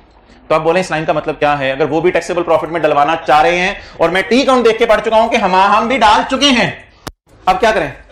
करंट टैक्स में कुछ भी ना करें, क्योंकि टैक्स वाले कौन सी अकाउंटिंग फॉलो करें? कौन सी अकाउंटिंग फॉलो करें? Accrual accounting. Means tax authorities use accrual base. Current tax में कुछ ना करें, इधर अगर आपने शो करना है तो कर दें। डेटर कितना? 50। अच्छा, टैक्स वाले कह रहे हैं टैक्सेबल प्रॉफिट में डालो, यानी सेल में डालो, सेल में डालो, तो सेल में डालें तो कैश तो आया नहीं, तो फिर जाहिर बात है वो कैरी डाउन को मान रहे हैं, वो कैरी डाउन को मान रहे हैं, इसीलिए टैक्स बेस भी क्या होगी? 0, सॉरी 50, टैक्स बेस 50 होगी, बराबर होगी। तो जब भी टैक्स वाले कौन सी अकाउंटिंग फॉलो करें?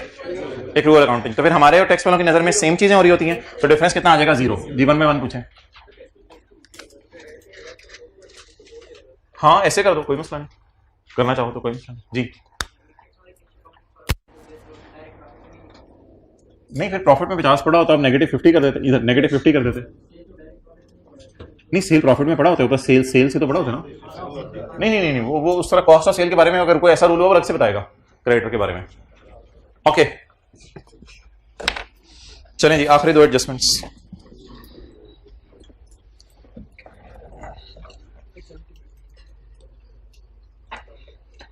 Dividends receivable from a subsidiary have a carrying amount of 23. The dividends are not, ये exempt हो गया। Current liabilities include fine payable. Fine payable accrued का मतलब expenses के लिए क्या होता है? Payable with a carrying amount of, fines are not deductible for tax purpose. Fine deductible नहीं है tax purpose के लिए, तो ये क्या हो गई? Exempt income। और ये क्या हो गई? Deduction not. आज तक जितने सवाल हुए थे ना, उनमें कभी लिखा नहीं होता था कि ये पेएबल है या रिसीवेबल है। आज पहली दफा लिखा हुआ है कि ये पेएबल है या रिसीवेबल है। अच्छा, डिविडेंड क्या है जी? रिसीवेबल। इस पे हुकूमत कभी टैक्स नहीं मांगेगी। और फाइन क्या है? पेएबल। इस पे हुकूमत कभी टैक्स नहीं मांगेगी। 1 बाय 1 लेके चलते हैं। टी काउंट बनाइए डिविडेंड का। Dividend receivable has a carrying amount of 23। Dividend income होती है, एक्सपेंस होता है? इनकम। रिसीवेबल जो चीज है वो इनकम होती है। वर्किंग 7 रिसीवेबल टाइप चीज है या पेएबल टाइप चीज है? तो इनकम अकाउंट या expense account? Dividend income account. Receivable, closing receivable 23। अच्छा जी, वैसे तो ये वाली साइड इनकम्स में देखें P&L के लिए खास है, लेकिन लॉजिक पे सोचते हैं रिसीवेबल। अभी ये ना सोचे टैक्स वाले क्या कह रहे हैं, अभी बस ये सोचें रिसीवेबल अगले साल रिसीव होगा, तो क्या अकाउंटिंग वाला ने इस साल पीबीटी में डाला है? जी, अकाउंटिंग वाला ने इस साल पीबीटी में डाला है। ओके, अब यार इसको इस तरह ना सोचें कि ये रिसीवेबल या पेएबल है, इसको उस तरह सोचें जैसे पुराना सोचते थे। अकाउंटिंग वालों ने P&L में डाल दिया, टैक्स वाले कहते हैं हमने कभी टैक्स नहीं लेना। अब उस तरह ना सोचें रिसीवेबल रिसीव, करंट टैक्स में मेरा मशवरा उस तरह सोचें, और सिंपल सा सोचें अकाउंटिंग वालों ने किसमें डाल दिया? P&L में। टैक्स वाले क्या कह रहे हैं? कभी टैक्स ना देना इस पे, तो क्या कर दें फिर? लेस करो डिविडेंड इनकम, जो कि क्या है? एग्जेम्प्ट है। नहीं, रिसीवेबल और रिसीव के एंगल से ना सोचो, करंट टैक्स की वर्किंग में बस सिंपल सोच लो, कभी टैक्स नहीं लगाना, तो माइनस कर दें। ये परमानेंट डिफरेंस आ जाएगा, और मुझे पता है इसकी वजह से रिकॉन्सिलेशन भी आउट होगी। ये 23 आ गया, डन। इधर जरा आए, अब 2-4 मिनट आपके चाहिए होंगे डेफर टैक्स में। डिविडेंड जी, नहीं वो नहीं यार, ये इनकम है ना, प्रॉफिट तक पहुंचते हुए ऐड हो चुकी भी है, तो इस एग्जेम्प्ट इनकम को हम लेस करते थे, एग्जेम्प्ट इनकम को लेस करते थे। Dividend receivable 23। टैक्स वालों की नजर में, टैक्स वालों की नजर में आप मुझे बता दें कि कोई एग्जेम्प्ट इनकम्स के रिसीवेबल्स टाइप एग्जिस्ट करते होंगे अगर एग्जेम्प्ट इनकम्स ही एग्जिस्ट नहीं करती? अगर ये इनकम्स ही नहीं है, इस तरह जरा सोचें, अगर ये इनकम्स ही नहीं है तो इनके रिसीवेबल्स भी कोई क्योंकि टैक्स वाले ना इसको अपनी दुनिया से ही बाहर निकाल देते हैं। टैक्स वाले कहते हैं यार ये इनकम्स ही नहीं होती। जब इनकम्स नहीं होती, यहां कोई कैश बेसिस और एक्रूवल बेसिस की बात नहीं उसने की भी। ये नहीं कह रहे टैक्स अथॉरिटीज ये कह रही हैं कि जब ये मिलेगा तब इनकम में डालना, कैश और एक्रूवल की बात ही नहीं की उसने कहा ये कभी भी टैक्स नहीं लगेगा इस पे। अब टैक्स वाले कहने इस पे कभी भी टैक्स नहीं लगेगा, इसका मतलब है इनकम को इनकम नहीं मान रहे वो, तो इसलिए हमने माइनस कर दी। और रिसीवेबल को वो फिर रिसीवेबल भी नहीं मानेंगे। तो देखने में अगर थोड़ा सा सोचें तो टैक्स बेस क्या बन रही है? जीरो बन रही है। लेकिन अगर टैक्स बेस जीरो लिखें तो एक मसला आ जाएगा, ये रूल 1 लगेगा ना, कैरिंग अमाउंट ऑफ एसेट, एक मसला आ जाएगा। रूल 1 लग के डिफरेंस कितना आया? 30। Taxable temporary difference. अब जब टैक्सेबल टेम्पोरेरी डिफरेंस आएगा तो ये टैक्सेबल है फ्यूचर में जब रिसीव हो, टैक्सेबल नहीं है। और अगला सवाल, ये टैक्सेबल भी नहीं है, दूसरा सवाल नहीं डिडक्टेबल ना बोल, ये टेम्पोरेरी डिफरेंस भी नहीं है, ना ये ठी है ना ये टिड्डी ना ये टिड्डी है, टिड्डी है। ये टी क्यों नहीं है? क्योंकि ये टैक्सेबल नहीं है, ये टैक्सेबल नहीं है, ये एग्जेम्प्ट है। और ये टीडी क्यों नहीं है? क्योंकि टेम्पोरेरी डिफरेंस नहीं है। क्या है? ये टीडी है, पीडी है, टीडी है। तो क्या ये जो आपको लफ्ज है टी डी, ये अपील कर रहे हैं आपको अच्छा लग रहा है? नहीं, ये बिल्कुल अच्छा नहीं लगा टी का लफ्ज। इसलिए स्टैंडर्ड आगे बढ़ा, ये वाला स्टैंडर्ड। आप बैठ जाए जरा, ब्लैक शर्ट वाले भाई। अच्छा, स्टैंडर्ड आगे बढ़ा, तो स्टैंडर्ड ने आगे बढ़ के कहा कि मोहतरम फिर ऐसा करो, अब ये तो जीरो इसकी टैक्स बेस लॉजिकली बन रही है, कैसे वैसे बन रही है? अगर थोड़ी सी अकल अजीब सी लगाएं कि इनकम्स ही नहीं है तो फिर उनके रिसीवेबल्स भी नहीं है टैक्स वालों की नजर में। लेकिन स्टैंडर्ड ने आगे बढ़ के कहा कि भाईजान रुको, स्टॉप, खतरे का निशान, रुको, यही स्टॉप का निशान होता है। अच्छा, स्टॉप, रुको, मेरा मशवरा है कि इसको बराबर ले लो, मजबूरी है, बराबर ले लो। जब इसका बराबर ले लो तो फिर क्या आ जाया करेगा? जीरो। तो आज के बाद जब भी एग्जेम्प्ट इनकम रिसीवेबल होगी, क्या होगी? एग्जेम्प्ट इनकम रिसीवेबल होगी, तो उसकी टैक्स बेस को मजबूरन कैरिंग अमाउंट के बराबर लिया करेंगे, ताकि हमारे और टैक्स वालों में जो आर्जी सा फर्क है वो नजर ना आए, क्योंकि आर्जी फर्क तो आर्जी है, ये तो दायमी है। तो दायमी फर्क, परमानेंट डिफरेंस को लाने के लिए या आर्जी डिफरेंस को रोकने के लिए मैंने मजबूरन टैक्स बेस को किसके बराबर एज्यूम कर लिया? नहीं, जीरो एज्यूम नहीं किया, मैंने टैक्स बेस को किसके बराबर एज्यूम कर लिया है? कैरिंग अमाउंट के। ऐसा कब किया करेंगे? जब रिसीवेबल होगी एग्जेम्प्ट इनकम, जब एग्जेम्प्ट इनकम रिसीवेबल होगी। ये लिखवाना नहीं है, ये पिछले सफे पे अवेलेबल है, ये पिछले सफे पे लिखा हुआ है। वो रूल ही क्या जो लिखा हुआ ना मिले। In case of permanent differences, that is exempt income, तो सबर, शुक्र या अजीब सी बात, अजीब सी बात, जैसे जिसमें नंबर V+I अभी हमने की है। In deferred tax working carrying amount will appear, alignment जरा सही करो, इधर देखो, नहीं इसको कह रहा हूं, नीचे देख रहा था। In deferred tax working carrying amount will appear and tax base will be assumed to be equal to carrying amount. Reason, we do not want the creation of temporary difference. आगे लिखते हैं ना, because it is permanent difference and it is not temporary difference, so it is permanent difference. अच्छा, तो अब किसको रोकना है? तो यहां स्टार डाल के लिख लें, टेम्परेरी डिफरेंस आने से रोकना था, इसलिए इसको 23 एज्यूम कर लिया, बराबर एज्यूम कर लिया। टेम्परेरी, बॉलपेन निकाल मुंह से, लिख, टेम्परेरी डिफरेंस आने से रोकना था, इसलिए इसको बराबर एज्यूम कर लिया। तो एक्रूवल्स, प्री पेमेंट्स में ना आप 3 किस्म के कॉन्सेप्ट हो गए, सबर, शुक्र और अजीब। आपने सीरियस बात की है, मैं भी इंशाल्लाह इसको सीरियसली लेता हूं। मुझे बताइए। नहीं, आप बिल्कुल, कौन से भाई हैं? अली। चले, अभी मैं सबके सामने नहीं पूछता, मैं फिर पता चला दूंगा अली कौन है। I will take care next time इंशाल्लाह।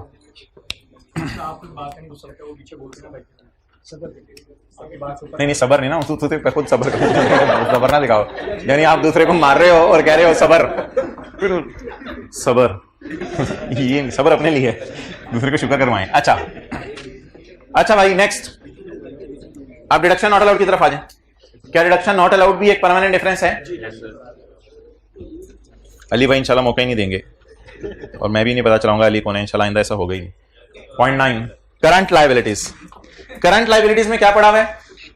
Fine payable. वैसे ये अकाउंट बनाने का कोई फायदा नहीं है, ऐसे ही टाइम से ज़ाया होता है अकाउंट बनाने में। ये वाला एग्जाम्प्ट इनकम के अकाउंट बनाने की तो कोई फायदा नहीं। फाइन एक्सपेंस पेएबल है इस, अच्छा ऐसा ना तो इस रखा था, ऐसा ना उस रखा था। ओके इस पे आ जाए जी।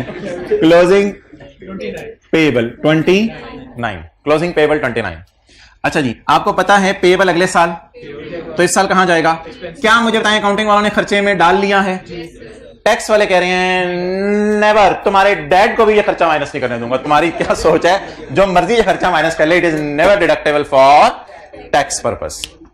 इस तरह की बातें ना किया करें नॉर्मल जिंदगी में, मतलब ये होता है कहने का। अच्छा, तो 29 टैक्स वाले कहते हैं कभी भी माइनस नहीं करने देंगे। तो माइनस हम कह रहे हैं हमने तो कर लिया, हमने तो कर लिया। तुम कह रहे थे कभी नहीं माइनस करने, तो हमने कर लिया। चलो भाई सीधे हो जी, पेनल्टी करो ऐड, शर्म नहीं आता? ऐड करो, प्रॉफिट बढ़े, टैक्स दो। अच्छा जी, ये 29 इधर हो गया। अब इसको उधर लेके जाएं। पेनाल्टी, पेनाल्टी पेएबल कितनी? हाउ मच में बोल रहा था? 29। अच्छा जी, इतनी कंसंट्रेशन से क्या कर रहे हैं आप? लास्ट वाले भाई से पूछ रहा हूँ, 7 वाले भाई। नहीं please please please, mobile use कर रहे थे कंसंट्रेशन से। असल में होता यह है कि यहाँ रजिस्टर पड़ा होता है, टीचर समझा रहा होता है, बच्चे का मुंह ऐसे होता है, मोबाइल नहीं नजर आता, लेकिन एक्शन स्पीक लाउडर देन अल्फाज। अच्छा, तो पेनल्टी पेएबल कितनी है? 29। अब मुझे बता दें, अगर मैं कहूं कि टैक्स वाले पेनल्टी एक्सपेंस को नहीं मानते, तो टैक्स वाले पेनल्टी के पेएबल को भी नहीं मानते, तो टैक्स बेस 0 लें, तो इधर जवाब आएगा 29। जैसे इट इज पेएबल अगले साल जब माइनस हो, तो जैसे डिडक्टेबल टेम्परेरी डिफरेंस, तो ये डिफरेंस हमें चपेट मारेगा, वो कहेगा ना ना ना ना डिफरेंस नहीं आने देना, क्योंकि ये टेम्परेरी डिफरेंस नहीं है, ये क्या है? Permanent difference. तो टेम्परेरी डिफरेंस को रोकने के लिए हमने एक खतरे का अलार्म लगाया, और इसको 0 लेने की बजाय क्या ले लिया? 29, ताकि डिफरेंस कम से कम मेरा क्या आ जाए? 0 आ जाए। TTDs के गांव से 2 लोग आए हुए हैं, और GTDs के गांव से 2 लोग आए हुए हैं। बॉल पेन मुंह से निकालें और टोटल करें। 8 TTD। अच्छा, tax at the rate of 30%, 2.4 DTL।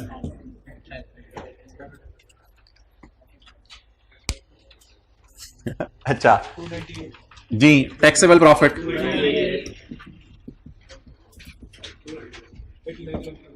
298। चलें जी, tax into 30%, current tax expense debit and current tax payable credit. अब क्या बनाएंगे? डेफर्ड टैक्स का टी अकाउंट, डेफर्ड टैक्स का टी अकाउंट। अच्छा, हर पॉसिबल कोशिश करें ब्रॉड डाउन निकालने की, मैक्सिमम पॉसिबल एफर्ट करें ब्रॉड डाउन निकालने की।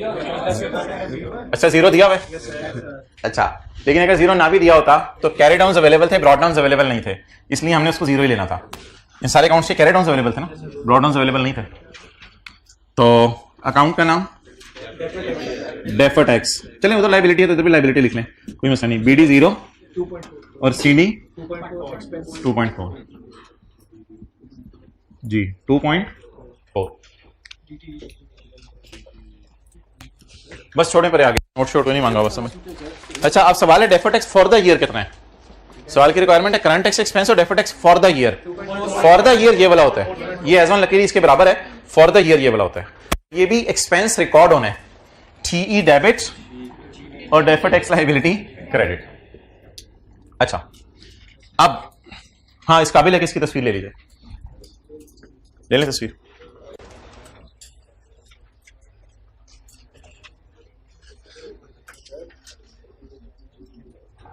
हाँ जी, इस वजह से कि वो टेम्परेरी डिफरेंस को रोकना है, और तो कोई वजह नहीं है बस। हाँ जी, हाँ, आप डिफरेंस हमेशा एग्जेम्प्ट इनकम और डिडक्शन नॉट अलाउड का 0 लेके आएंगे, क्योंकि डिफरेंस का नाम होता है टेम्परेरी डिफरेंस, और ये कौन सा डिफरेंस है? Permanent difference. ओके, अच्छा जी, अब आप हजरात मुझे ये 3 अलग अलग सेट पढ़े हमने चीजों के। पहले हमने खर्चे पढ़े थे, जिनमें अकाउंटिंग वाले हमेशा एक्रूअल फॉलो करते हैं। पहले हमने खर्चे पढ़े थे जिनमें चार खर्चे पढ़े थे, जिसमें टैक्स वाले कैश अकाउंटिंग फॉलो करे थे, और फिर हमने 2 खर्चे पढ़े जिनमें या इनकम्स पढ़ी जो भी पढ़ी, उनमें टैक्स वाले और अकाउंटिंग वाले दोनों ही एक्रूअल अकाउंटिंग फॉलो करे थे, और तीसरा हमने एग्जेम्प्ट इनकम और डिडक्शन नॉट अलाउड पढ़ा। अच्छा, इसमें जो सबसे जो सिनेरियो सोचने वाला है ना, अच्छा सिनेरियो है, वो सिर्फ पहले वाला है, सबर वाला। उसके अंदर जो मैंने आपको करंट टैक्स का रूल बताया ना, वो आपने पल्ले बांध लेना है। क्या?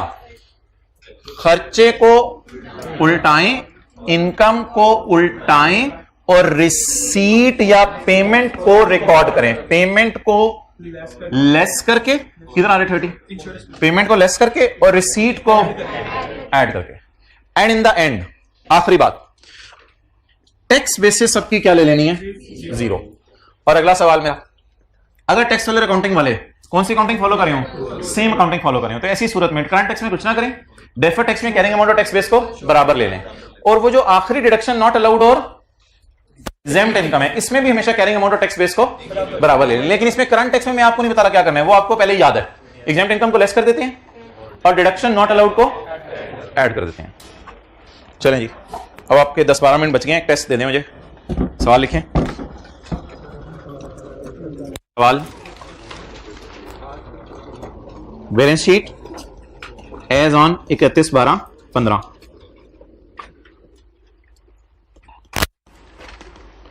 Current liability,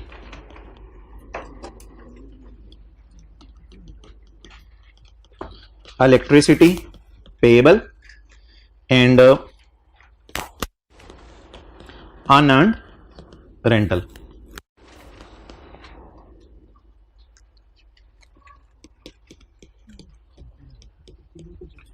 fine payable, not allowed. Other information, OI, other income नहीं, OI अदर इंफॉर्मेशन। ये तो अदर इंफॉर्मेशन है, इसको इग्नोर कर दें। अदर, अच्छा, सवाल का हिस्सा है। Electricity is allowed when paid.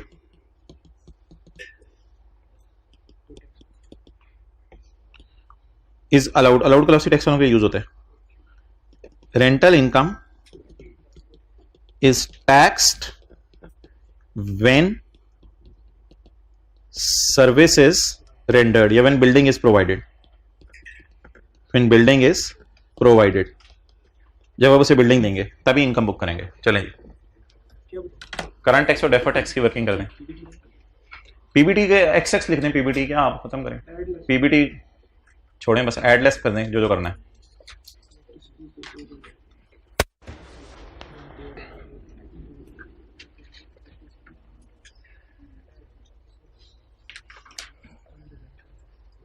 यार इसका मतलब ये देखें इधर, इसका मतलब ये व्हेन रिसीव्ड,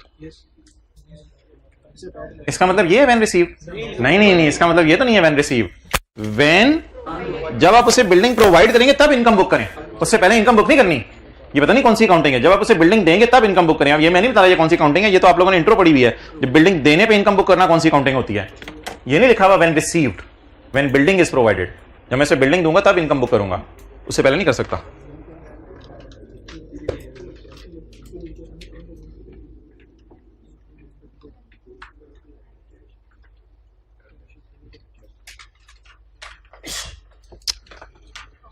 अल्हम्दुलिल्लाह बोलो। हाँ, टैक्स रेट कुछ नहीं करना आपने, बस पीबीटी को एक्स करके लिखें, कैरिंग अमाउंट और टैक्स बेस लें, उनका डिफरेंस लें।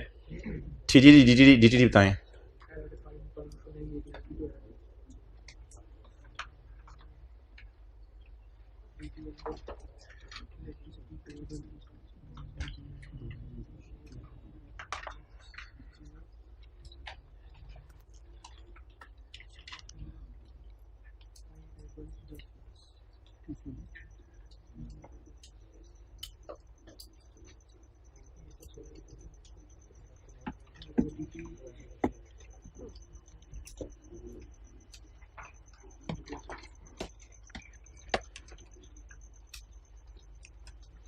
ओके,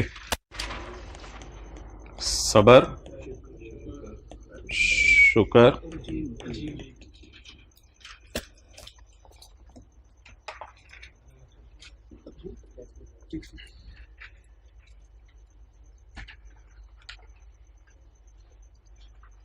असल में ना ये पता चलना बड़ा जरूरी है कि एक्रूअल अकाउंटिंग फॉलो हो रही है या कैश।